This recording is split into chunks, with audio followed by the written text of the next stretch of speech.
Man, feeling good, feeling great, feeling extra cozy. I'm robed up, got my Mets hat on. I think right now they're getting their ass whooped, so I'm pretty sad about that. You say you Blue was gonna Jays, cry that's for what the they lost to. bro. You say you was gonna cry for the camera if they hit 8 and I ain't get my video, bro. I ain't fucking with you.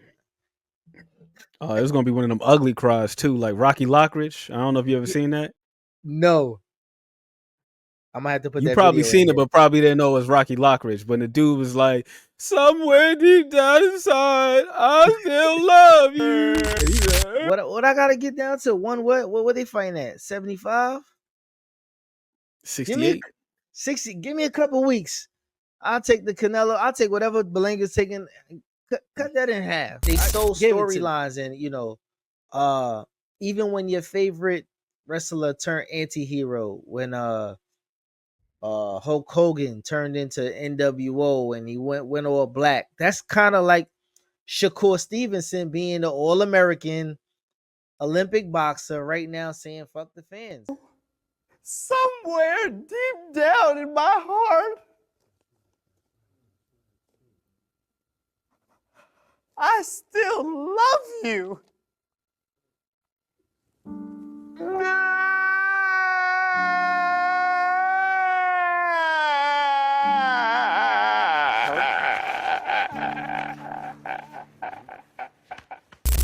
係坐得太耐屎忽都痛埋，係時候起身啦喂。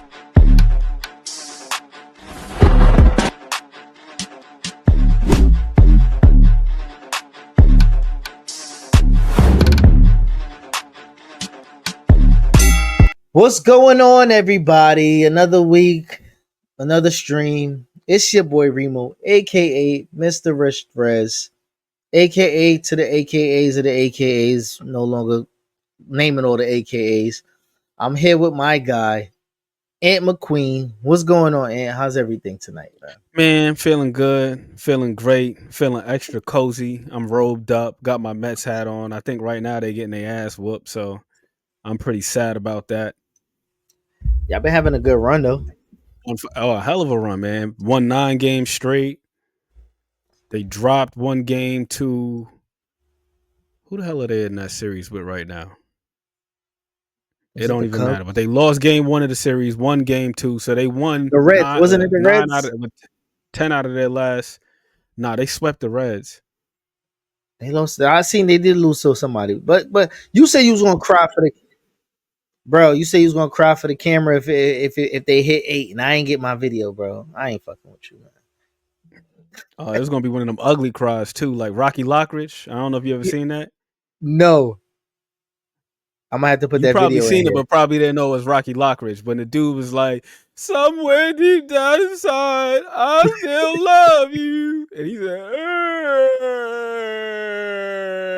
Bro, the worst part about that shit when people cry mad hard in the camera and then they gotta review it, but all right, that's good enough. And then hit send. That's nasty, man. That right there, disgusting. I'm gonna have to check that bitch out right there, "You gonna have to man. edit that in there." That That's how I was about to cry, man, for the Mets. wow, Tears son. of joy, though. I can't say the Look, same for my Giants, man. oh no, the Giants are terrible. I can see it already. It's gonna be a long season. And Saquon had a hell of a game first game in. Go Man, ahead. rushed for over 100 yards, had 3 touchdowns. All the guys that left the building, they balled out. My guy, Julian Love, he went over there to Seattle. They let him go safety. He caught an Mhm. interception. First game with Seattle. My guy, Xavier McKinney, they let him go. He went over to Green Bay. First game, he catches a damn interception. Saquon rushes for 3 touchdowns. My dude, what the hell is his name? Leonard Williams had a hell of a game. But here we are. Do you believe? Y'all ain't believe, so y'all ain't pay. So that's what happens sometimes, man. That's just how this shit goes, unfortunately. But let's just jump into this week's episode. We are the casuals, boxing podcast. Not even boxing. We talk about a little bit of everything: sports, life. I got a little ghetto today, man. This is the book. That's the bookman right here. He's a computers guy, plays around with the keys and all of that other good stuff. And I'm like the cool nerd. So the way we ended up together, who knows? But it's working. But let's jump into it. Let's start with a little boxing, man. Ah. So yeah, same sentiment here, but let's just get through it. Fuck it. All right. Yo, Belenga and Canelo. This is like something that we didn't ask for, that we didn't expect, but it's here.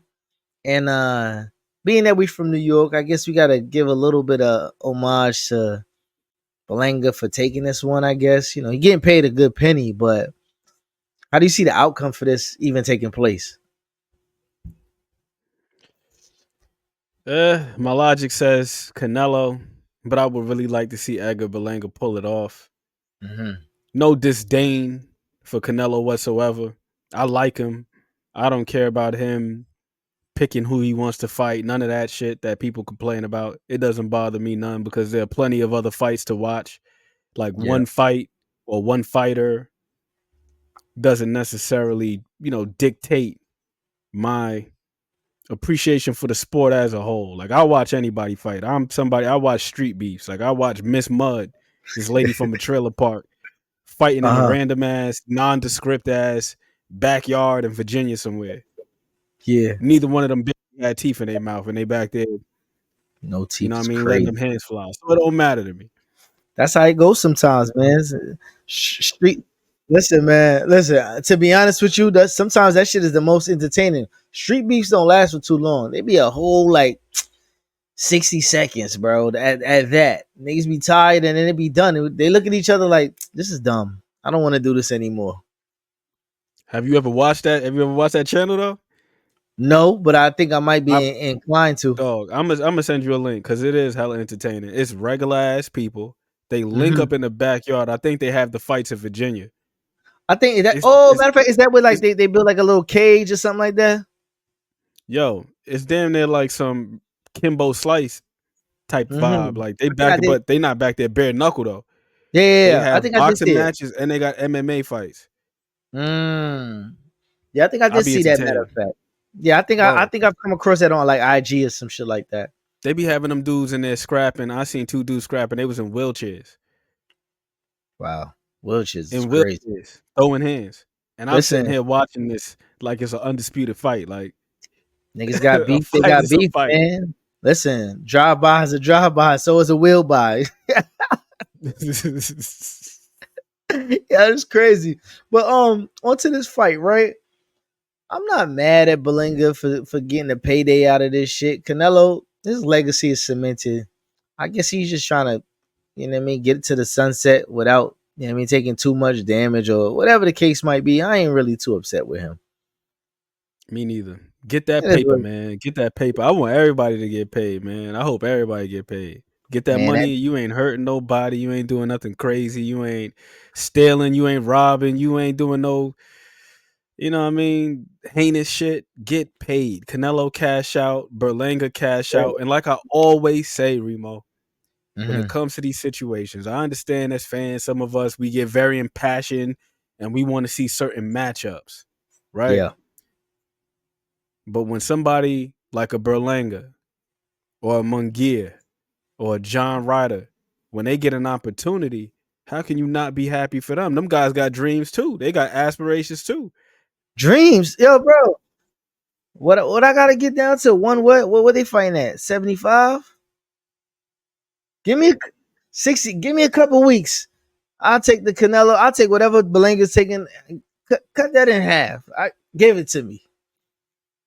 I take it. Feel So me? I ain't mad at him at all, man.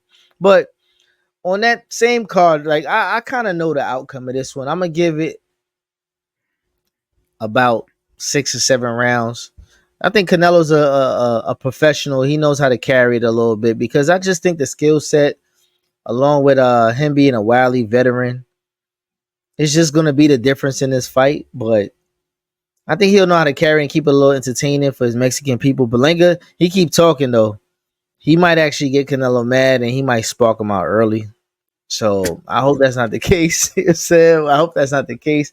But I think we know what the outcome is going to be. But we are getting a couple other fights on there. We getting Lara Yeah, versus Danny, which is I don't know what to expect from this one. I don't know. You want to take this one away? I don't know what to expect either, but I know that this dude Lara, he's been on a damn hot streak. He's knocked out his last 3 opponents. He's knocked out the last 4 of 5 opponents in general because he knocked a guy out, went to a decision, then knocked out 3 straight guys. Um, I don't know if man, I. I I don't know don't know what if I. happened. Danny getting knocked out though is just. I don't know if I could see that one coming because Danny, like low key, they could say whatever they want about his feet. Last fight, he looked a little better with his feet moving around, actually boxing a little bit more than trying to just like catch and shoot. But Danny got a chin of a New York City fire hydrant, man. It's not going Yeah, he's sturdy. nowhere. We seen him take a few hits, and then, only thing that I would question is going up from where he was at before, 40 or 35. He started at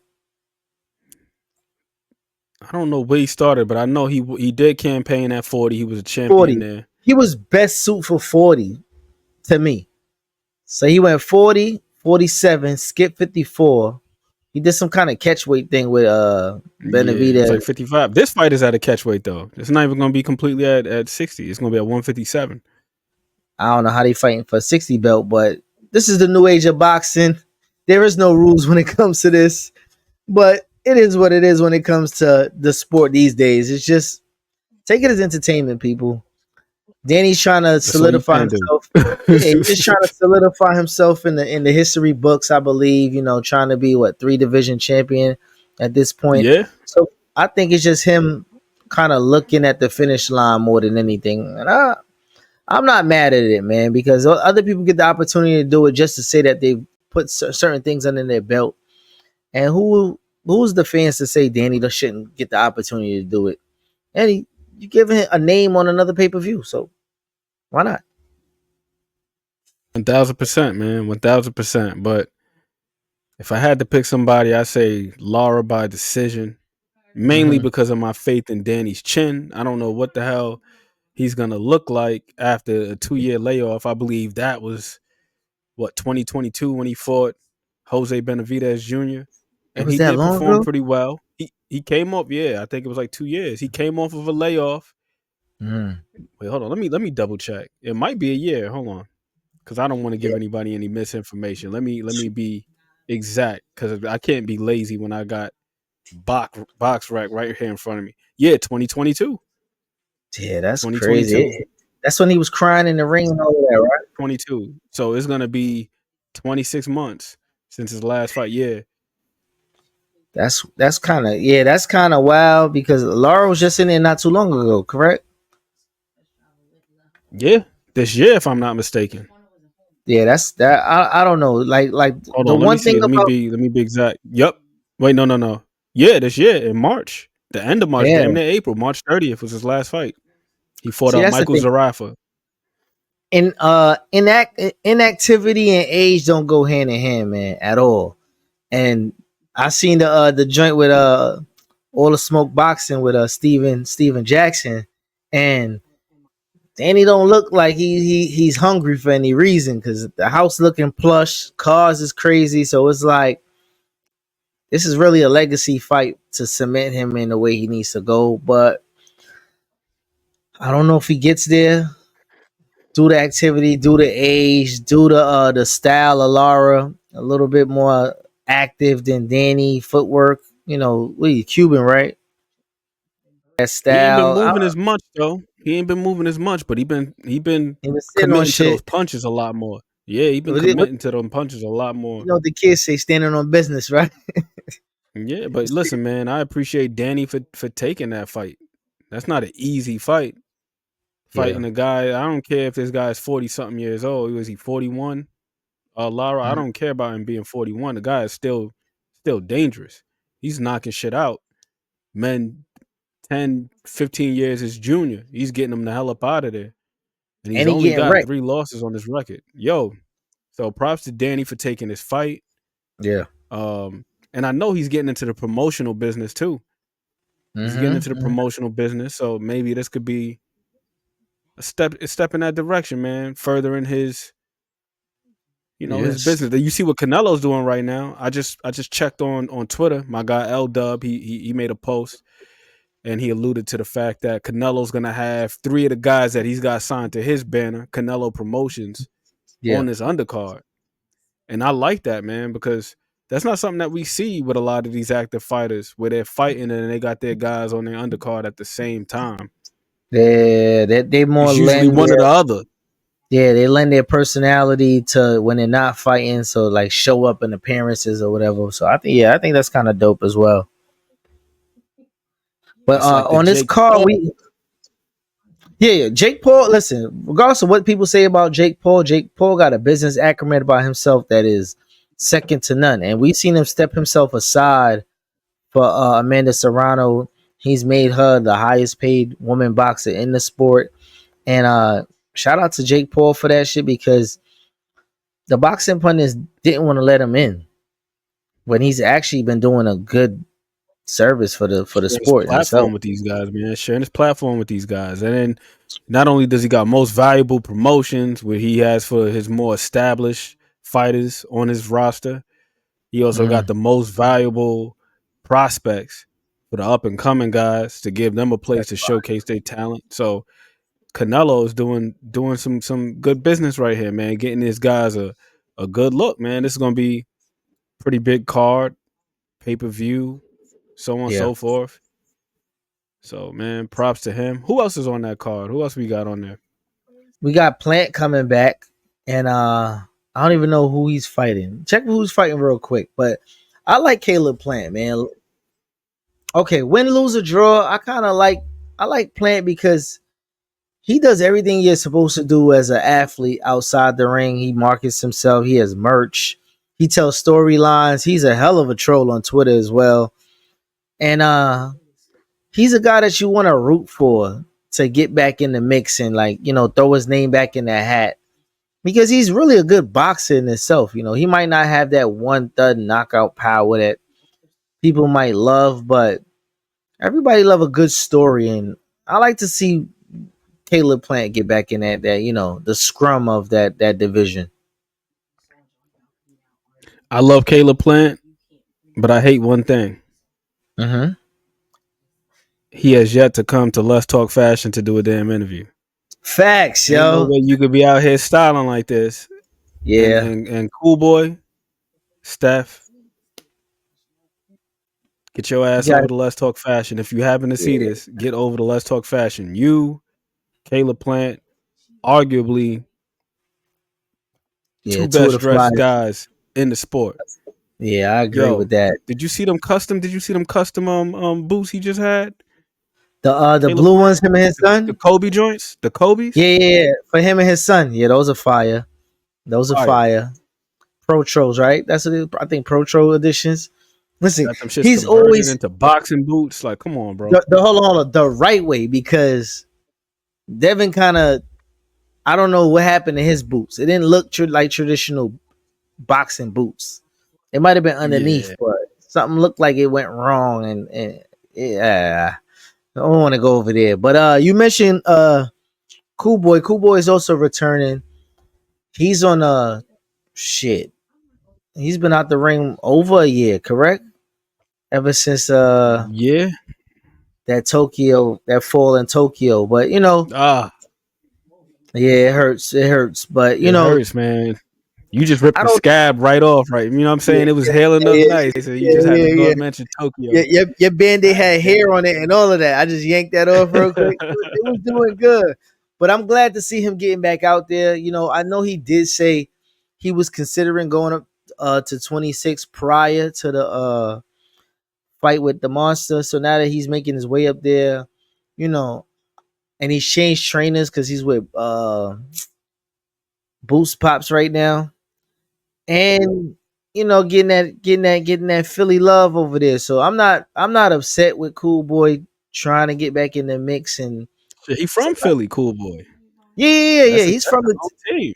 he from the town, so to see him over there with Bozy now, it's like, all right. I mean, like maybe that might be one more element that might have been missing, and he might get back on the horse because you know the worst thing about boxing is you take a loss and then people want to get rid of you. When in fact we seen a lot of glory stories when dudes take losses and then they go on a run. Somebody right from Philly, Tevin Farmer, he took some L's, got back on the horse, took some Became a falls. world champion. Became a Yeah, world champion and made several defenses. It ain't like he just won some vacant title and got his shit taken the next fight, and then you can yeah, deem him a paper champion. This dude made multiple defenses. So yep. excellent point with him. You know who else I was thinking about? Another Philly guy, the great Who that? Bernard Hopkins. You know, Bernard Hopkins lost his pro Yeah, debut. and went on a run. Went Went on on a a run. crazy run, became one of the greatest middleweights of all time, one of the oldest champions of all time. So, yo, it's never too late to Yeah, turn yeah, things around, to right the ship, to yep. learn new things. I almost got into my little spiel about brain elasticity. Shout out to Lisa Feldman. She wrote a terrific book. I read earlier this year. It's called 7.5 Lessons About the Brain. But Mm, yeah, a lot of us we got shit messed up because we bought into these certain ideals or ideology, I should say. Like one of them being you can't teach an old dog new tricks. Is absolutely bullshit. yeah, that's a fact. Is That the is that. old dog willing to learn a new trick and then Mm-hmm. after apply the new trick when appropriate? You know what I mean? So, yo, cool boy. I'm glad to see him back. He's gonna be in there with a guy that's a pretty damn good fighter too. Yeah. The dude Castro. I was just watching his fight the other day that he had with Brandon Figueroa. So they got that shared opponent. Oh yeah, and Him and and him and him Cooper. and Brandon Figueroa was in a dog fight Oh a my lord. couple fights ago, and I don't even think Back and Cooper forth. had to fight. He didn't have to fight in that manner, but I think he wanted to show that he could. Doing too much, man. Sometimes guys just be just doing too much, man. Nothing Just wrong doing with the too much. easy win. Yeah, nothing wrong Right? with the Yeah. easy win at But you know all. what though? When you open minded like that, Mm-hmm. cool. There's nothing wrong with an easy win. And I don't mean Yeah, easy in the sense that Brandon Figueroa is easy work, but like, yo, take the path of least resistance. You know what I'm saying? bro, save some But you know brain how it cells is with while you you're know how it is with these fans nowadays and with these detractors. You have a little bit of adversity in a fight, and they quick to say you got exposed. You was never as good as you were billed to be. Like, yo, this dude is not what he's been advertised as. This dude is trash. He's food. Everybody else about to run through him now. If this dude matched up with him, he would knock him out. He would get him up out. It's crazy.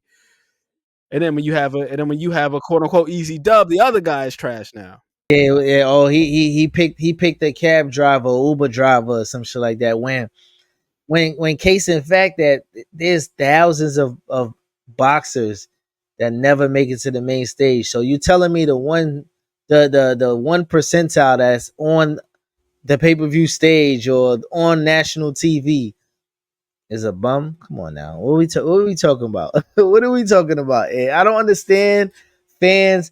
And I want matter of fact, that'll roll us perfectly into the next segment. Let's pay some bills real quick because this one we're gonna have some fun with this. We'll be right back, y'all. It's time for another raffle brought to you by the JBT.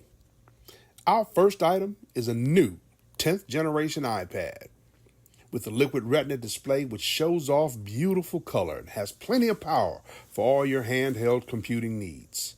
Great for work, play, or just movies on the go. How much is it to enter, you ask? Just $10. Or you can catch the deal with 3 entries for just $25. It's easy to enter. Just cash app your entries to $ JBT Network 1. That's $ JBT Network 1. Our second item is a set of Konichi Bear Bluetooth noise canceling headphones. Great for gaming, movies, or travel. As the second prize in this great raffle, our third item is a Ninja brand air fryer. Great for all your air frying needs. Cooking healthy with the JBT. So send your entries via Cash App to JBT Network 1. That's JBT Network 1. $10 each or 3 for $25. Put raffle on the comment line and you are entered. Get right back to it. Welcome back, y'all. Listen, I keep telling y'all every week, I'm not responsible if you don't win something. You got an opportunity to win. What is it? Blade Remo if you don't get the air fryer, if you don't get the iPad, Yeah. and what's the other one? Oh, the Kenichi Bear headphones. It's my fault that you didn't put in your $25 to get 3 opportunities Blame or Remo. $10 for one. I don't understand this. It's my fault. Y'all know the spiel. JBT Network 1, y'all send y'all bread. $10 to get you in one time. 3 entry for 25. You do the math. Which one you want? The block special is always the way to go, man. But with that being said, let's jump right back into it, man. We were just talking about Mayweather fans and the way that people view boxing. You can never make them happy, right? So I'm gonna give you an example of a comparative sport, right? People don't call it a sport, they call it entertainment. But let's jump into the talk WWE fans versus boxing fans. The difference in popularity, sticking points, storytelling, all of this shit comes down in a line where wrestling, which is viewed as a scripted sport, entertainment, whatever people want to call it, is still more popular in the United States than what boxing is. And is it a reason that the way it's presented to you? Is it the fandom ship? What do you think the reason is for that? And let's start with wrestling. Why is wrestling so successful in a whole? Presentation, man. Them guys, they know how to put together a show. That's first and foremost. They know how to put together a show. And then when it comes to that, I mean, from top to bottom, from the production to the matchups, everything just makes sense. We were just talking about Caleb Plant a minute ago, right? There was that whole debacle, him and Big Charlo. PBC, if that was WWE, that would have got cashed in on. That's a storyline within itself. That's a storyline within itself. PBC, they should have made that happen. They brought Charlo back. They had him fighting against Jose Benavidez in probably one of the most meaningless fights we've ever seen. And I understand that, my guy, he's been out of the ring for quite some time. They want to get him a tune up and allow him to come back and get acclimated and so on and so forth. But I feel like they missed an opportunity because that slap, that whole altercation had set the internet ablaze. You got to cash in on that. That right there felt like you remember back in the day when Vince McMahon and Stone Cold had that feud, and Stone Cold filled Vince McMahon his convertible over cement, and like that what it felt like, because where they fought back in the where the him and Caleb Plant was slapping each other or whatever the hell. Well, only one person got slapped, but where he slapped the hell out of him was kind of that backstage kind of feeling where he poured the cement in. It was just made for TV. And I don't think that boxing itself works on the storylines like you said. Like, there's plenty of storylines that could be built on and then executed by getting them in the ring. Tank and Tevin Farmer. Even Gary Russell. Gary Russell talking crazy for all these years. The best way to end up the storyline is to let one of them get stomped on, or the person who was deemed not the guy be like the Rey Mysterio of this shit.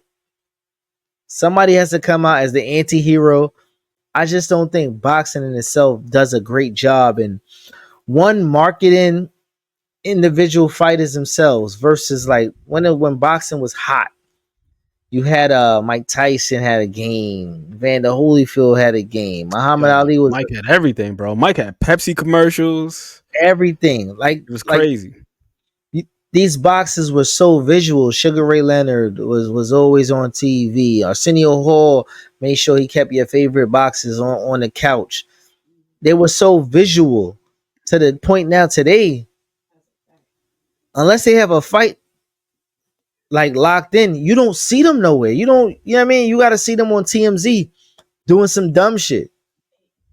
And Yep. that's what I don't understand. I don't understand. Like me personally, and people say it's due to the fact of like size of the street and all of this other shit. Now imagine in one instance, I'm gonna take y'all way back because I'm gonna show my age on this one, and I don't care no more. It is what it is. My shit going gray a little bit. But think about this. You had ECW, Yep. small town fights, WCW, more like on a Tampa Bay, South Carolina region, and then you had WWF at that time, all on the North Coast, that type of region. It was kind of regional, but they all had their individual fans that followed along with them. They went from Monday Night Raw to Nitro. Then they had the Thursday night. Then if you was a real junkie, yeah, Thunder on Thursdays. The market worked for each one. And then if you were really, really crazy and really a hardcore, like how boxing fans would be hardcores, guess what? They had ECW at like 2 a.m. on like public access TV. And it worked. They had merch. It's just, I'll tell you how many Stone Cold Steve Austin t-shirts I had. I had a bunch of them joints, man. listen, I was gonna wear one today, but it was a little cold. So I decided not to I wear it. even had WWF sheets when I was a kid. Them shits had the bushwhackers on them. Yeah, yeah. You remember the Legion little of Doom. remember the pillows, the little pillows that look like action figures you could wrestle with and shit. I had one of those on my Yeah. bed. But they sold storylines and even when your favorite wrestler turned anti-hero, when Hulk Hogan turned into NWO and he went all black. That's kind of like Shakur Stevenson being the All-American Olympic boxer right now saying fuck the fans. Like, you gotta play on this shit. You gotta play along with the storyline that's being given. And I really think they missing the mark with a lot of the stuff that they do in boxing. And I don't know why. Is it the price point yet? With the pay-per-views and all of this? I really can't tell you why. I have no idea. I think with the pay-per-views, I believe it's to cover the fees, man. Cover the fees. Because you see so many boxes. I'm not gonna say so many. Few boxes have gotten paid like crazy money. And Yeah. then everybody else is thinking, hey, this is supposed to be the standard now. So the promoters, they still want to get paid, but they don't want to dish out too much money. So they got to Yeah. figure out a way to cover those costs. So we're going to put you on pay-per-view and maybe you can get something on the back end or what have you. But what's crazy though? Like because we compare wrestling and boxing, right? So it seems like I personally think PBC killed the boxing model for the casual fan. Because there's no casual fan that doesn't know much about boxing willing to pay $80 to see Canelo fight Belenga right now. Who are they attached to? 1,000%. Like, 1,000%. And bro, I'm glad you said that because I've been having this sentiment. I've been having this thought, I should say. I've been contemplating on this for quite some time. We always talk about how the casuals are the ones who drive the sales. That's absolutely bullshit. Because boxing is such a niche sport right now that nobody but people who have at least a moderate level of interest is tuning into the shit. I can't walk down the street and ask somebody, "Hey, who is the heavyweight champ right now?" You got a lot of people like that I know personally. They don't know who the hell Usyk is. Dude's yeah. just undisputed. Mm-hmm. Absolutely. That what's crazy that now until you said it, I had to, and I watched boxings, periodically, but I had to think to my mind like, who else have belts over there? You hear the names floating around, but a random fan doesn't have to pay to watch LeBron, but pay $80 to see Canelo. Which one you choosing on a Saturday? And then you can sit there and just like they have boxing on, basketball gets into their hot seasons, you could literally watch basketball from noon to 11 p.m. at night with just commercials and no pay-per-view. They want us to pay to watch Shakur fight one fight on pay-per-view and then go to another network to watch another main fight on a different network. Boxing fans complain about that. But what happens when the NBA is on Sunday and the coverage on ESPN is over and the news starts and then you got to go to ABC or something like that? The people follow. Yeah. I don't know how to fix this, and you know, like people love the sport, but they don't love the marketing behind this shit. And me personally, I just think that the marketing behind boxing is so old because, like you said before, the presentation of wrestling, a WrestleMania, it starts off the storyline. It might be in the champion's hometown, and there's a come home fight for this guy or match or whatever the case might be. But you'll see the build up with the fireworks in the sky and the pyro and the flames, and then they'll get you interactive on Twitter, hashtag XYZ. The audience size is da da da is reached this number, so it's feeling like, yo, this is a big event. For boxing, they kind of just pan the camera like, oh, there goes Dr. J. Like, you know what I'm saying? There goes Yep. LeBron James. But they're not building up the excitement of the event, like talking about it prior to. And I also think the commentating has to change because we grew up with Jim Ross's and what's the guy? Don't even get me started with JR. That's my guy. Yeah, That's my JR. guy. By God, he's broken in half. Son of a bitch. Yeah.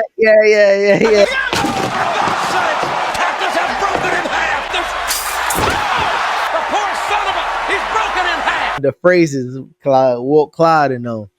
But I just think the way that they commentated was a whole different thing. Like even like Jerry the King Lawler, he was a troll trying to praise more of the heel, but it worked because it was like a yin yang effect on camera. So that in boxing, you'll have people commenting the fight and they sound like company men pushing the narrative of the outcome. And when the outcome is the way the outcome is, there's no element of surprise because you done talked up 12 rounds to the casual fan that didn't quite see it the way you did. So it's like, so a casual fan could come into the sport and be non-biased what they're watching, but the commentators alone is driving the narrative, which is just kind of nasty. Yeah, but I believe that beyond that, man, they got to figure out a way to, from top to bottom, right? Like, for example, there are various points.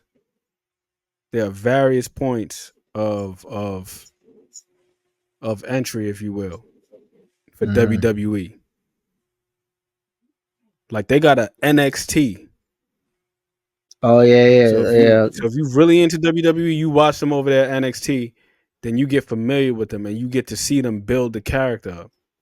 Yeah, okay, yeah, right? I can see that. And then by the time they hit the main stage, you know who it is. Like you got some Isn't it one like, before there too? LA Knight. Isn't it? Don't they have like Proving Grounds first and then NXT? All that type of stuff. Yeah, it's like so like you're talking like grassroots level. So when you see them, that makes sense. In boxing, though, you see some of these fights, you watch and you're like, who the hell is this guy? It's just a guy that he just came out of nowhere. Like we don't have no backstory on this dude, nothing. Like who the hell is? Yeah, he's been on a Tijuana about to fight against what's my guy's name? We talking about earlier, Derek Cuevas. He's about to fight Brian Norman Jr. for the WBO title. And people like, who the hell is this guy? Oh yeah, people's calling him a bomb and all of this stuff. And you did show that, he's up there on the top 10 list. So with the narrative aside from that, yeah, how the hell does a guy make it to top 10 without being seen and nothing? Like, I get that shit would not happen in WWE. Oh, WWE, by the time a guy is making it, but by the time he even make it to SmackDown or Raw, They done already told you who the hell he was on Proving Grounds or NXT Yep. or whatever other programs they have, and then they groom them and then they put them in position to become bigger stars. And then eventually you'll see them on Survivor Series or WrestleMania, SummerSlam, one of these damn events. They used to even have those showcases like in your house and all that Yeah. stuff in the 90s. Oh yeah. Boxing, I these do guys remember. just Yeah, pop the yeah, hell up. And it's like, yo, who the yeah. fuck is this dude? The crazy thing is, like you say, storylines, and I'm gonna show once again. I'm gonna give y'all some nostalgia. We seen the beginning of Shawn Michaels on TV Yep. with Marty Jannetty as the Rockers, right? Yep. We seen the split where he kicked Marty Jannetty through the glass, the partition window at the barbershop. But we followed this story all the way through until he became a heel, then the DX movement, then him retiring and having substance abuse and coming back and then being like the media darling. Like we followed his career throughout to the end. And we loved him, we hated him. That through the glass, I remember that as a kid. And I was like, oh no. But I thought that was like the coolest shit ever, that, he wanted to be the man type. You know what I'm saying? Yep. And they don't give these opportunities in the sport of boxing. It's like right now, for instance, like Big Baby Jared Anderson, right? He was in one breath the next great heavyweight champion from America. Then he got pieced up a little something. Oh, he was never that. He wasn't focused. He was damn, like you saying, he was just the next Yep. great American hype. And now he wasn't focused. He got legal problems, and they tear him down so fast in boxing. So fast. Instead of highlighting the positive things, like, yo, the dude did not quit. He kept getting up, and taking the L should not be a death sentence, man. It should not. Absolutely. It should not be the end of the road, man. And speaking of DX and talking about the progression, I started thinking about X Pac. Remember when he Oh first yeah, came to WWF? He used to be the 1-2-3 kid. the 1-2-3 kid. He came out the stands and he caught a quick win against Razor Ramon. Rest in peace. He, And and, R.I.P. and Razor became Ramon. yeah. Hey, He became Chico, Chico. Got the toothpick. the toothpick. You know what I'm saying? Yeah, And these yeah, guys, they just had just so much character, so much flair. They had these yeah. distinguishing qualities. And I believe that boxers do as well too. And I think I that's think why it's important for these promoters to promote them as such. Like, yo, if you got a guy who's a fantastic boxer, then you need to be talking up his damn skills and talking about how slick and how crafty he is and all that other stuff. yeah. If you got a guy that's just knocking shit out, you need to frontline that. Like, yo, this dude is out here flattening people. He's knocking motherfuckers over the top rope. He's just crazy. He's an unstoppable force. Bro, imagine a dude like, let's say, Tank. Imagine if Tank had a theme song, like how like Undertaker had, and you know what I'm saying? Like it just builds up the moment of the entry in itself. Like, you know what I'm saying? Even when you hear Stone Cold's coming in and you hear the Breaking. glass Oh my crack lord. head, people went nuts. Like I I think used these to are go nuts. bro, this is just elements that was missing. Elements missing. And the merch. I believe WWF or WWE, whatever you want to, whichever one y'all want to call in, whatever era y'all in, they had some of the coolest merch ever. Matter of fact, just Talk wrestling in about that it. time, because ECW had their own merch and it was just ECW regular. The Wolfpack had their joint. They even gave it to the Mexicans with the what was it, Latino something? I forgot what it was. It was New World Order, but they had the Latin colors, Yeah, like they had it in the red, white, and green. then they had groups like Latino Heat with Eddie Guerrero and those guys. Oh man. It was so many different elements that came with merch. If you seen red and yellow, even in today's time, if I wore red and yellow right now and you think wrestling, there's only one person that comes to mind: Hulk Hogan. Like Yep. that's the only person. Then The Rock came through and he had a hit. and they built the Rock up where he became like kind of like a story franchise, guy when he was what was he before Rocky Maivia because his He was Rocky dad Maivia, and then after that, because he was remember in his the grandfather Nation, was Chief Peter Maivia.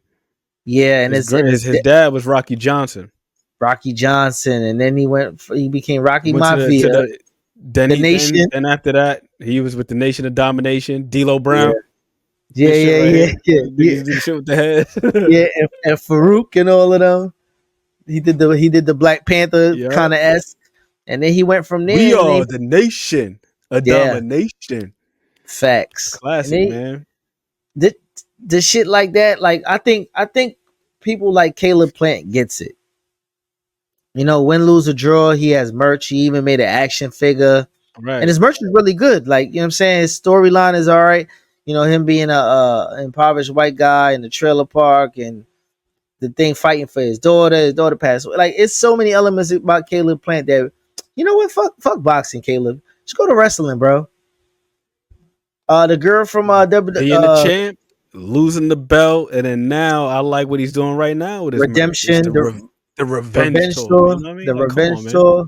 Yeah, it's an element that's that should be deemed as something to boxers should actually look into because Devin could be on that right now. That kind of tour. I think you know what? I think Rolly would be probably amazing in wrestling because he's like that heel that annoys you, but he might have enough athleticism to get away with it. He might be He used to good. do judo. He used to do judo. Yeah, listen, we So seen Floyd do it. Floyd went over there. We seen Bud actually playing around in WWE as well. He came. Ronda Rousey. Ronda did a great transition. She's not too smooth when it comes to the actual movement of the ring. Cause I think she kind of missed that step that you said with the NXT and the ground rules level.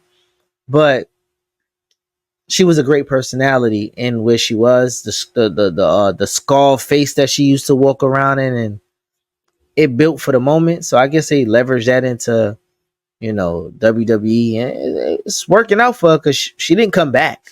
You know. But she But was one having thing, issues with her damn head, man. yeah, she was taking a lot of Concussions, man. well, CTE. yeah, them kicks to the head wasn't no damn good. Amanda Nunes kicked the damn brains in. But you know what? Before we even switch the topic, what do you think that this new video game does for boxing? Because I think the touch of the video game aspect is missing because back in the day, the youth got connected to Mike Tyson Punch Out, Fight Nights, those type of games. The youth have to play along with it because everybody looks up to 2K and Madden and NCAA football, basketball. So is undisputed that they're rolling out, I believe it's called, in October. You think that'll help the effort of expanding the game? I believe so. I believe so. I mean, the more advertisement you have out there, the better. Mm-hmm. On one hand, you look at these things, you say, all right, it's just a product, right? But really what it is advertisement. To your point about 2K, my nephew and his friends, they watch basketball, but they're not avid watchers of the game.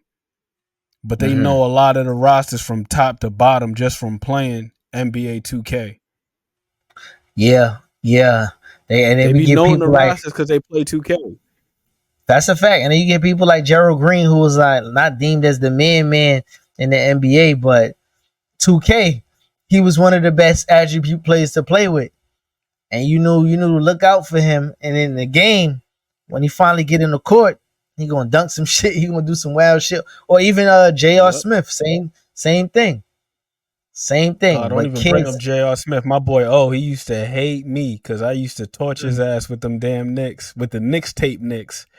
I used to yo, torch him with that team. He could not beat me when I played with that team. J- during that time in 2K, J.R. did not miss, man, Nope. at all, at all. But speaking about Knicks, and we know My that's your favorite team. topic. Yeah. You know that's your team. The season is rolling in. What's some expectations for the Knicks, man, coming into the season? I'm looking at another 50 piece. 50 That's what I'm wins. thinking. Yes. 50 burger Mm-hmm. off top. I'd be surprised if they didn't hit that mark. I think the only thing that could stop them, and I'm gonna knock on my desk, is health, injuries. That's the only thing. Yeah. These guys stay healthy. I feel like I can't even say sky's the limit, man. It's they out of here if they healthy. They stay See, healthy, they are out of here. I rock with the Knicks. Um, I just feel as though the center position got to be solidified due to what you said with injury when it comes to Mitch. Mitch tends to get he tends to get, what I mean, his little nicks and knacks throughout the year, and then by the end of it, they kind of just shut him down. So you do got Precious over there. You still got Sims. Losing Hartenstein was very big for y'all, I believe. I'm saying y'all like I ain't from New York. You know what? I'm gonna keep it real. I be a closet Knicks fan. I don't miss not much games at all, but it just hurt me so You bad. be at the games too, man. Come on, man. Yeah, Stop, yeah, stop. yeah. I be at the We game because seen the pictures in the group chat. You be at the game. You be at the Garden. Talk about bro. staying a. The thing is, Come right? on, You see man. how you wear a Yankees hat or a Yankees hat, a Mets hat because of your granddad. I've been adopted as a Knicks fan due to my pops, man. You know, I didn't Good miss a man. game. God I bless did. him. Yeah, I didn't miss a game messing with the dude, man. He be up late at night yelling at the TV. Patrick Ewing should have dunked the fucking ball. He's still mad about that up to Not the today, bro. Figaro. The Figaro, he still 94. pissed. He pisses hell from that, man. So it's like, even when Jordan was out the game and he thought that was gonna be his opportunity, and young Shaq and young Penny kind of like got their shit together, and then Reggie was always Yeah. the heel of the Knicks. So it's like I've always heard the gripes that he's had to deal with, and I feel for him. So I just carried on the tradition watching the Knicks, but I didn't get as caught up with the Knicks as it was. It's Knicks or nothing, man. Well, just New York sports team in general for me, because especially the Knicks. Though Bro, I feel like the Knicks, being a Knicks fan, it builds character. You haven't won since '73. The Empire bro, State Building might get flipped upside down bro. if When the the Knicks Knicks won a championship. It'll be when over. Melo came over there, it was just like I had to lock in. Like that was my favorite play at the time. Y'all got the Melo came over there. I'm like, you know what? I'm buying in. You had stat. Like I was so hyped about the movement, and then little by little, it just started going left, bro. And Don't I remind couldn't me of stat. I couldn't figure it out why it was going left so fast, and then the knee didn't hold up, and the contract was guaranteed, and then long behold, I kind of started feeling like my pops watching the Knicks. I'm like, damn, they got me again, bro. I felt like that, like I was locked in with the Knicks. So to When see them stat came, now, you couldn't tell me shit, bro, because I don't know if you remember that run that he went on when he first came to the team. He set a record for the most consecutive 30-point games. He was dropping 30 every night. I was like, what yeah, the hell is this? yeah, and that was with Felt, Raymond Felton, right? Raymond Felton was averaging 18 and 9. Now, I feel like they snubbed my guy. Uh, I felt like Oh, they snubbed him for the All for the Star All-Star selection. game that year. Yeah. Yeah, But Felton, Raymond Felton. Felton, he was doing his thing. I liked Mm-hmm. Wilson Chandler at the time. I liked him. Wilson Chandler. I thought he was sturdy, man. He was averaging like 15 and some change a game, and he was a part of Yeah, that Mellow you know deal. what? You know what? He stuck around the league for a while. He tore his knee up at one point in time, Yeah, but injuries. he didn't do. He was solid. He was a solid rotational piece that they had to increment inside of that deal. And Gallo as well. Gallo stuck around. Yep. So and then that trade actually And turned into Timofey. Remember Timofey? He was Moskva. with the Yeah, Tim Moscow. Moskva. Yeah. That trade ended up to be what landed the Joker, actually. which is kind That's of a hell of a crazy. trade, man. To be honest with Yeah, you, I wasn't really mad about it. I know some people feel like they gave up too much for Melo. I didn't feel that way. I was more upset with the way that they handled the Knicks tape situation, yeah. uh, getting rid of Mike Woodson. I'm like, yo, what the hell are y'all doing? Mike They was Woodson he was instrumental in bringing Melo to the fore and having him buy into being the four, and he was so productive at the four because he was bigger. He was bigger than all the threes, but faster than all the fours. So it worked in their favor, and then the athleticism stat at the five, it just played into their favor, but it didn't hold up. But they had enough behind Stat being injured with Camby was there, Kurt Thomas was there, Sheed. Sheed is they don't know. Sheed is the original one that started all of that.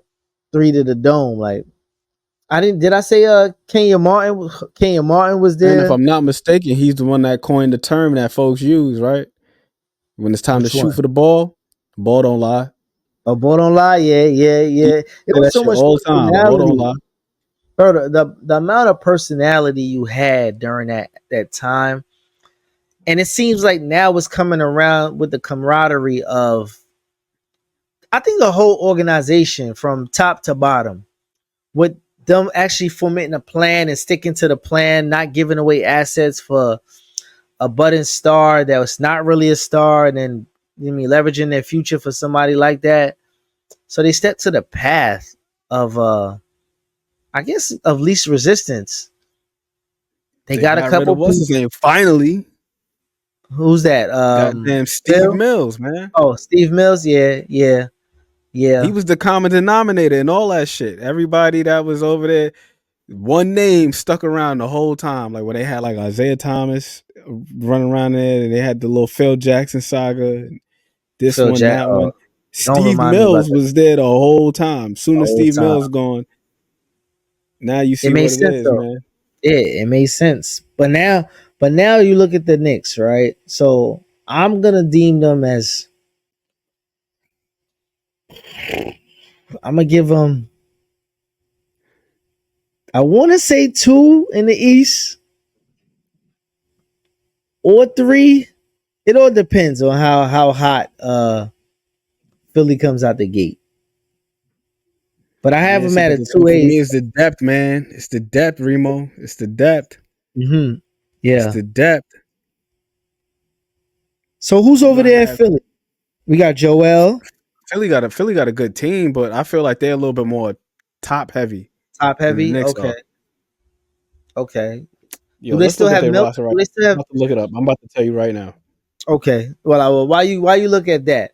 I just think the Knicks, the camaraderie between them playing with each other. I never seen that shit before. A bunch of college players actually end up on the same NBA team. Is just that's kind of wild in itself. But Yeah. I just don't. I don't. I'm not going to put them one because I think Boston has done enough and brought back enough Oh to yeah. say No. You they got to give have them that. benefit of the doubt. Yeah, that spot is solidified, and once you have a healthy KP, and I know that must hurt Knicks fans as well to see KP win a title, especially the year that the Knicks had last year, and KP kind of was like ostracized. Yeah, that's a good word. That's an Ant McQueen word right there. I was What you thought happy for about that? KP. I wasn't even really upset about it. I was happy for him, man, because he's been He looked dealing with like injuries the past couple of yeah. years, man. I thought it was going to work with him and Luca in Dallas. I thought that I, was going to be a good pairing. I thought that was going to be like Steve I Nash, didn't see it. Dirk I didn't see again. it. You know what I mean? I didn't see it. I think I knew Luca takes too many bad shots, and KP is not as athletic as he once was to take advantage of some of the doubles that Luca might garnish, and he's more of like a pick and pop guy now. He kind of fit that Boston situation perfectly. It seemed seamless, Oh yeah. where it wasn't any hiccups or nothing like that. So I'm definitely going to give them one. And when you say depth, I think they have a lot of depth. This should be another year with their coach, and I think the whole redemption tour, or revenge. Damn, we doing good today with the callbacks, but the revenge tour because They sat Tatum throughout the Olympics, and then Brown didn't even kind of get the nod for the Olympics to even be part of the team, playing behind White, playing behind Holiday. It might be a chip on his shoulder, man, where it's like, you know what? We got more to prove. Already beaten, winning the championship. Brown getting the MVP. Being able to carry throughout the summer with that chip on their shoulder, coming back with the same exact team and another year under the tutelage under that coach. It Oop, might be not the same exact. Close though. I was gonna ask you this question before we delved into the Knicks, man. Mm-hmm. Hey, congratulations to my guy Al Horford. Did you see he retired today? He did? Al Horford retired today, bro. Oh fuck. He said he got his championship. He accomplished his mission. He had a good career. Damn. He's hanging it up. I think he played Wow. 17 years. I was happy to see him win too, Al Horford, man. I ain't gonna lie to you, because that team, that Atlanta team, That Atlanta team that was team tough. was so Yeah. damn fun to watch, yo. Yeah. Yeah. And With then and him then and he went Paul over there by what? Millsap and Kyle Korver, Jeff Teague, and all of them. That was a fun ass team to watch, man. Yeah. Jay Yeah. Smooth, Josh Smith. What's the name was over there? Joe Johnson. Damn, they had a team over there. They had a They had a team. squad. Yo, that was the first time I could recall seeing a starting five win Player of the Week, if I'm not mistaken. I think that was the award that they won. I'd never seen no shit like that before. That team right there was like the epitome of team basketball. Was Bibby still there? Who's their starting point guard? I think it was Jeff Teague. But he didn't play a year with Bibby. I know Bibby played there for sure. I know they had Jamal Crawford coming off the bench. Jay Crawford, yeah, and then They Joe had a Johnson. Joe squad. Johnson was their dog. I think Jeff Teague's on the podcast saying, "Yo, you could go all 3 quarters. I could do whatever y'all want. That fourth quarter, that ball comes to me." Yeah, that was a hell of a squad, man. But let's have a Hell of little a bit of squad. fun. Let's have a little bit of fun, and we like fantasy situations over here sometimes at the casuals. So if you building a Knicks team, a super Knicks team of 6, let's say I'll give you a starting 5 plus a 6 man to come off the bench. From past time to present, could you build 6 players to go against any other franchise 6 players that play for the Knicks?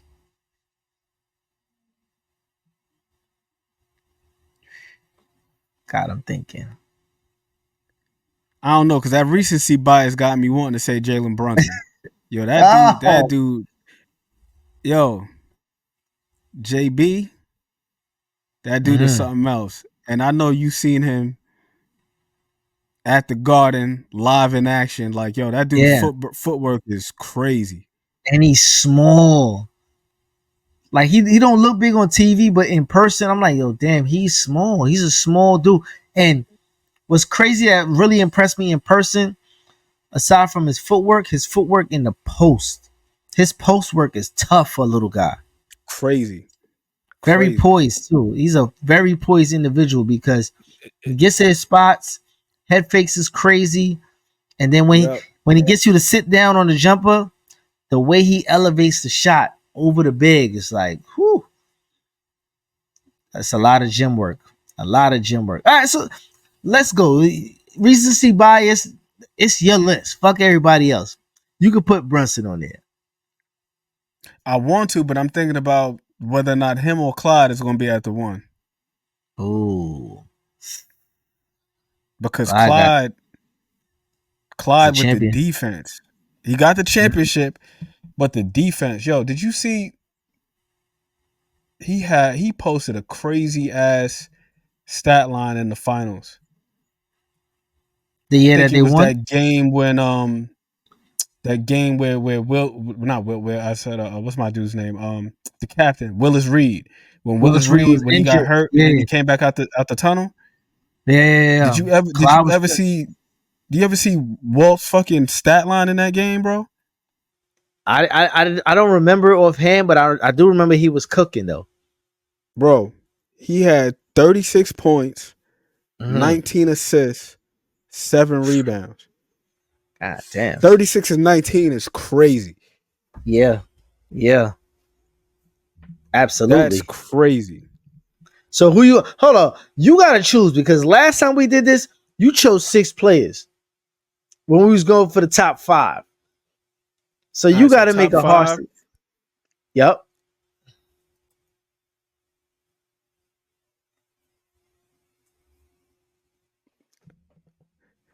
Shit. All right. I'm gonna You go. I'm gonna you want me go. to go? You want me to go first? I'm gonna go. I'm gonna go. I'm gonna go. Walt. I'm gonna go. Walt at the 1. Okay. At the 2, I'm gonna have to go. Allen Houston.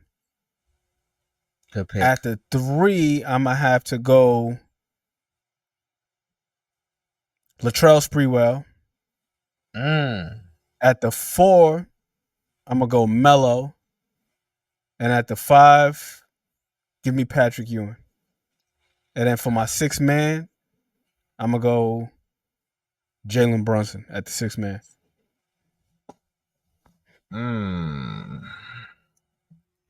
Brunson as your 6. That's what you're telling me. Okay. All right. Just So because he's a I'm gonna. bucket. Because all I need him to do is just come in and score, get his Vinny Microwave Johnson on. That's all I need him to do. All right. I'm gonna go. My top 5. My start. Well, I say my starting 5. I'm gonna start off with actually give me Jason Kidd as my 1. Ooh. As my 2. I'm gonna say Jason Kidd because when we got Jason Kidd, he was so heady. He was doing a lot less with a lot less effort. He was doing so much with less effort. True. He was pushing the pace and he was getting everybody in the right positions. And I've ever since Melo playing with Andre Miller, I haven't seen somebody put him in a position to score and trust the point guard first. So I'm gonna go with Kidd on that situation. Number 2, at my 2 guard, I'm gonna go with Allen Houston. People underrate him before the injury, microfractures, whatever he had in his knees. Pure scorer, and he was a bucket. Great footwork, great separation. He do what he do. At my 3, I'm gonna go with Bernard King. Ooh. Be king of put niggas in the microwave, and I know I'm gonna get buckets because you know who's gonna be paired next to him at the 4 is Melo. Some of his best years came at the 4, and you're gonna have to choose your poison between Melo or Bernard King. And if you decide to sag off any one of those, you got a dead eye shooter in the corner with Allen Houston. At my 5, I see him. That's the man right there. And guess who Melo created his game after? Watching Bernard get buckets, man. So you're gonna have a double dose of that each night. Patrick Ewing, the Jamaican guy in the middle, man. You can't get no rougher and tougher. If he don't slam the damn boy, he gonna piss everybody off all over again. But Yo, you know what's so crazy, Remo? I never thought about it until you just said it, right? yeah, The Melo Bernard King connection. mm-hmm. I never peeped that Melo's number is half of Bernard King's number. Absolutely. 30, 15. Yep. At my 6 man, I'm gonna go with J.R. Swish, man. Oh, nah. He's a hell of a 6 man. We One of gonna the go with best because in one, recent he knows times. his role. God damn. Yeah, he knows his role. You listen, that team right there, they averaging at least 160. A clip. 160 is crazy. But is it far fetched? Nah, You because you getting got two You got 2 scoring champs in there, right there with yeah, Melo and you getting on and Bernard King. you getting 60 between them two. Between Patrick and Allen, you getting another 25 at least. J Kidd will give you a good 12 and 10. And then JR, he might light up the Garden for 40 or something like that off the bench. So yeah, Yeah. that'd be that's my fantasy 6 right there, man. This was fun. This was fun, man. I Yo, think we should do Bernard more of these. and Melo, two of the coziest scorers. Yo. I remember I was just one day I was just randomly watching Bernard King. It might have been because I bought this book, which I gotta Mm-hmm. read, by the way. I still haven't read this book. I bought this book for $4 at this damn book cafe. They sell used books. Yeah. This is his biography. It talks about lessons that he learned on and off the court. Bernard King. It's called Game Face. Yep. But Listen, I was watching him and his turnaround, like he could just catch the ball on the block.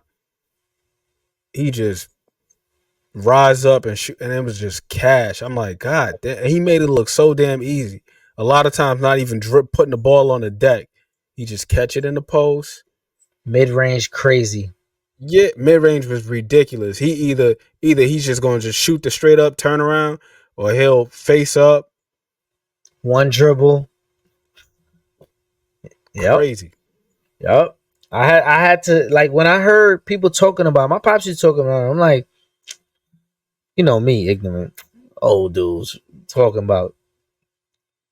He used to do so much with so little. He was one of those dudes, you get the ball, 1-2 dribble, head fake. Bernard was just cold, man. Crazy. It's cold. He was a cold killer. So when you see Melo 20 years later and he's doing almost the same thing, and what people didn't Yep. realize that they say, oh, New York Melo versus Denver Melo. He came to the Garden and scored just about the same amount of buckets in each jersey. He still holds the Garden record, I think, with 62 or something like that of the Garden. I think Jalen just missed it by like a point or two He actually recently had this his season. highest scoring season with the Knicks too. When he won the scoring title, it was with the Yeah, Knicks. yeah, yeah. He 28 point outscored. whatever it was. It was like 28.7 or something like that. Like he had just missed 29 a game by a hair. Yep. So I that's love that with Melo's game, that triple threat, man. All you kids out there that are hooping, I know y'all want to shoot the threes and all that fancy shit, but watch Carmelo Anthony's triple threat game, like ridiculous. Like one of the best at the jab step and just creating just enough daylight to get the enough. shot up. It's crazy. That's nothing Crazy. but burning midnight oil and repetition in that one right there, man. Bruh. His fucking I love when he's like near the baseline and he would do that jab step The spin, and spin out of yeah, it. yeah.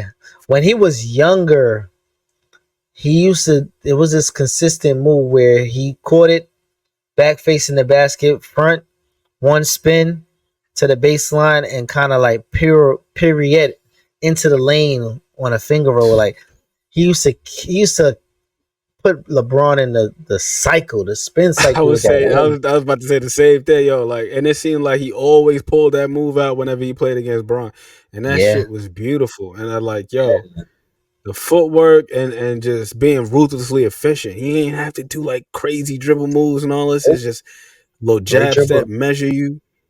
three dribbles or If you less, don't jump or little head fake, if you don't jump, oh he gonna rise up the second time. He just letting it fly. hands He ain't down, doing man too down, much. hands Yep. down, man down. Yo, That's Melo personified, yo. Like if you ain't ready to defend, he's just gonna rise up and shoot. He ain't gonna do too much. Or he gonna just that's a drive right past you. Quick first that's a step. And definitely I a saw the fact. same thing with Bernard, because I used to hear the same thing about Bernard King about like how great he was, and I didn't really get it like that either. Because Yeah, okay, but then when I went and watched him, and I'm just like, yo, I had never seen somebody else be that damn efficient. Like you just be on the block, you just catch the ball, you rise up and shoot. You catch the ball on the block, face up, one little jab step, rise up and shoot, and just do it over and over again. Like you said, two dribbles stop at it. the most. I'm like, Somebody got to stop it. Yo, that shit was fun right there. We definitely got to do that more of that. Let's pay a few yep. more bills before we get up out of here. Don't go too far, y'all. We'll be right back. Hope you're enjoying the show. Take some time out to support your favorite podcast by shopping at the merch store. The link is in the description. With that being said, it's time to return to the show. Enjoy. Welcome back, everybody. It's the Casuals. Listen, man, y'all love our show. Y'all love the JBT. There's plenty of different merch you could cop on the online store. The link is gonna be in the description. On the live show, we probably pin it to the comments so you go grab some merch, man. Show some love. It's the JBT way. But we've reached our favorite part of the show and now growing your favorite part of the show. And it's respectfully, I'm just saying, where we highlight somebody in the culture and sports space that hasn't been given all the love, hasn't been given as much flowers as they should have received over their time as professionals or just in and around the sport or just the arena of the culture. This week, I'm going to let Ant McQueen start off, man. Ant, who are you starting off this week with? The grind father. The grind father. Brian Father.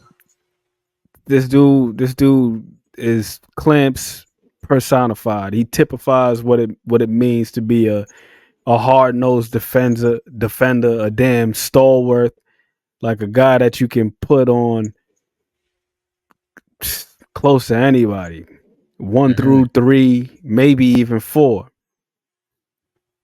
My guy, Tony Allen.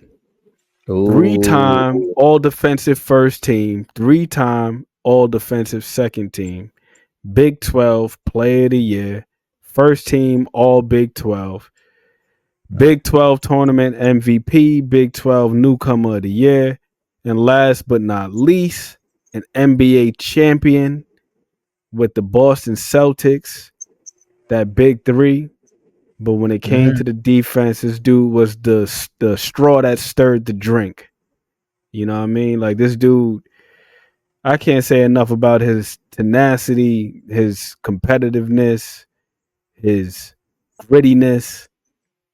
Like, yo, it's guys like him, guys like Dennis Rodman that really, truly embody what it means to be a team player. Like, you look at his career numbers in terms of points and all of the other glamorous stats, they don't jump off the page.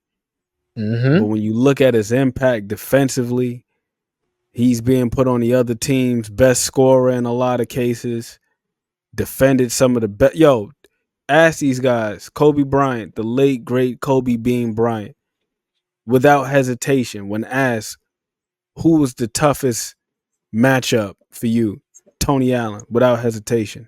And a lot of these other guys, they say the same thing. Because this guy, man, he's not going underneath screens. He's going over screens. He's staying attached.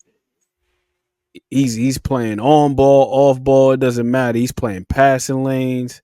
Like, the dude was like damn near like a goddamn octopus. You would have swore he had 8 arms. He's just everywhere. Defending, hustle. He don't never quit, never stop. And it wasn't about being pretty. It was about being gritty. So Tony Allen, that's my pick. You know, for respectfully, I'm just saying. You know, I know we like to highlight the guys that were getting buckets, but Tony Allen, man, consummate professional, ultimate team player, the grandfather, Tony Allen. I'm gonna tap in with that. When he took that same motto of the grind and made the grindhouse out there in Memphis, where like they were known for winning it ugly and winning it tough, and really like putting people to the fire when it came to, you know, defense. And Tony Allen definitely was a spearheader in that. And he also got injured. I remember he had a knee injury and he had the damn stone cold knee brace and he played through that shit as well. So it was like you say, being a team player, putting the team before himself. I would say he had a great career, you know what I'm saying? And you know, everybody's not made to be the guy who's the marquee name on the side of the building, but he definitely was instrumental in a lot of those victories and in that championship year over there at Boston. So definitely big shout out to Tony Allen. Now for me, I want to highlight somebody who was deemed a budding superstar when he first entered the league. You know, Not a big guy, 6'3" out of Maryland. I give you he averaged over a career 18 points, 5 rebounds, and 6 assists. Nothing that you could scoff at. His first couple of years, he got Rookie of the Year, averaging 18 points a game, 6 assists, followed up by 19 points a game, 21 points a game, 21 points a game, 16 points a game, like 21 again. He had a real solid start to his career. And I'm going with Steve Francis, who was drafted by the Houston Rockets. And Steve Francis was just a menace at his height, his speed, his athleticism, his ball handling. And I don't think the league, because Allen Iverson had just came into the league not too far before him, because Steve was drafted in what, 99. So we got 3 years of Allen Iverson before we see Steve Francis. But Steve Francis was a whole nother monster, where today we might see the Ja Morants and the Roses, super athletic point guards, but the game wasn't really made for the point guard to really showcase athleticism, because you still have people like Shaq willing to take you out the air, Matema with tough fouls, and it was still a big man's game where the physicality, it didn't really lend to that. But Steve Francis, it made it look so pretty at some point in time, man. Between the handling and me personally, if I'm Troy Hudson, I'm sending him hate mail up to this day what he did to that man. He was just hot dogging him. Like, he beat him with the first move, came back, hit him with a hezzy pump fake, Bro. and then he just took a midi. He took a mid-range jump shot in between all of that foolishness. And the game, like I said, wasn't set for guards during that time. So him to be putting up these numbers, and then he kind of fell into, being deemed as the second guy on his team, because they drafted Yao Ming, and then they brought Van Gundy over there, where the fun aspect of hooping wasn't as, predicated on a guard. It was more of a dumping into the big. He did end up leading the league in assists.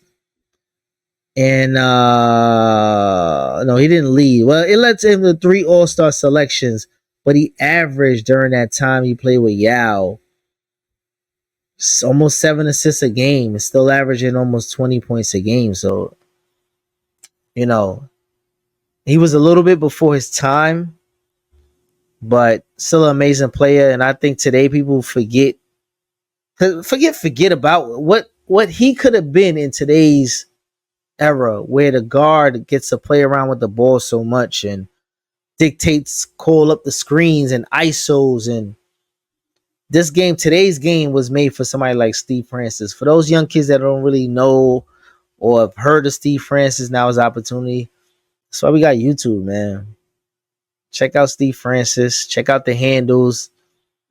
Dunk contest. He went neck and neck with Vince Carter and Tracy McGrady. Like, I think he deserved more flowers than he's been given over the years. And True indeed, man. True indeed. True indeed. And then I would just want to say one more thing as to how Steve Francis fits in today in this modern era. Mm-hmm. Could you imagine Steve Francis playing in an era where they have eliminated the take foul? Oh, Steve Francis in transition, where he could just get out and run. And all he had to do was this. Just throw it up somewhere up there. And he was going to get it. We'd be seeing several highlight plays a game. Alley-oops, windmills, all types of shit. If this dude could just get out and run and you can't just foul him. And yep. And he was elusive too, because as much as he could jump, he could run. And that's all he had to do. Just throw it up there. Just throw it somewhere up there. That's all. Yo, we come to another episode, man. Another dope sit down. Ed McQueen, my guy. You know me, Remo, Mr. Rich Threads. Take him out, Ed.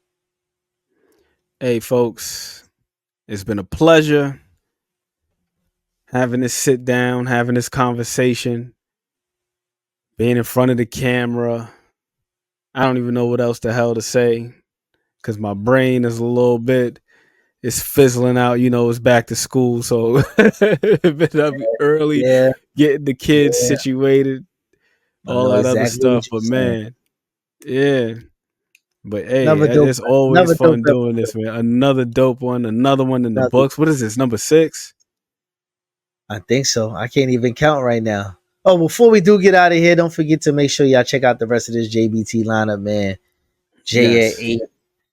8. You got us at 10 o'clock. Fridays is kind of crazy because then you still got who we got in between we come on at 10, and then you got Cass comes on at 2.